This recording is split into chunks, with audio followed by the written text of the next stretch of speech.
It is the headline that no one in the Southeast wants to read, but it is the cold, hard political reality that is staring us in the face this Monday morning, December 1, 2025. Because while the internet is buzzing with hope following the historic visits of Governor Alex Otti and the surprising intervention of the Sultan of Sokoto, there is a silent, stubborn wall in Aso Rock that might never come down.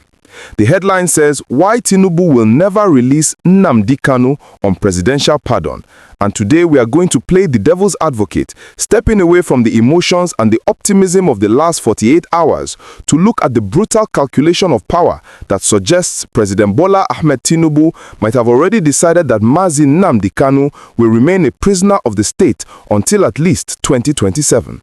The biggest clue that a pardon is not on the table actually came just days ago from the presidency itself, when the senior special assistant to the president on public engagement, Fredrick, released a stinging statement warning the Southeast against romanticizing criminals, a phrase that is not just a random comment, but the official mindset of the villa.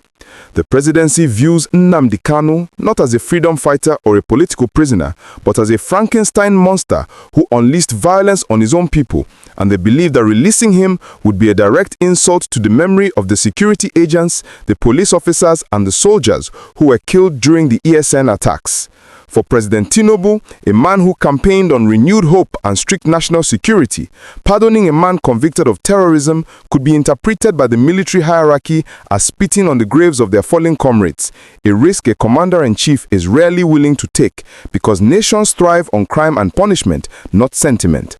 We also have to consider the dangerous precedent that a pardon would set, because the life sentence handed down on November 20 changed everything by officially labeling Kanu a terrorist in the eyes of the law.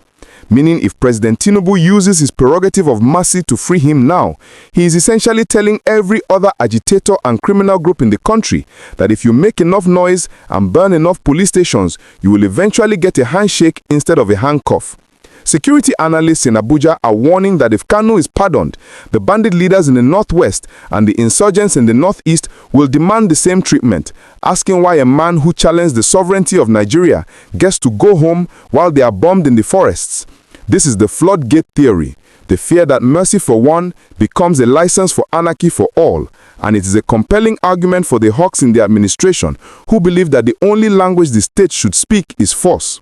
Furthermore, we must look at the strongman psychology of President Tinubu himself, because throughout his political career, he has never been known to bow to pressure or intimidation, and releasing Kanu right now, just days after a court victory, would look like capitulation. The government fought for years to extradite him, spent millions to prosecute him, and finally secured a life sentence. So to turn around and release him a week later would make the entire judicial struggle look like a waste of time and resources. In the game of power, looking weak is fatal, and releasing Kanu while the sit-at-home enforcers are still threatening the peace could be interpreted as the federal government surrendering to the mob, a narrative that the APC government will fight with everything they have. If you are following this intense analysis of the power play in Aso Rock and you want to understand the grim reality behind the political smiles, please take a second right now to smash that like button and subscribe to the channel, because we tell you the truths that others are afraid to whisper. There is also the cold political calculation of the 2027 election to consider, because as long as Nnamdi Kanu is in prison, he is a bargaining chip, a hostage that can be traded for votes when the time is right. If Tinubu releases him now in 2025, the gratitude will fade by 2027, but if he holds him until the campaign season kicks off, he can dangle the promise of freedom as a way to force the Southeast elite to align with his second-term ambition. It is cynical, it is cruel, but it is politics, and keeping Kanu in Sokoto keeps the Igbo leadership desperate, coming to the villa cap in hand, begging for favors, which is exactly where a politician wants his opponents to be.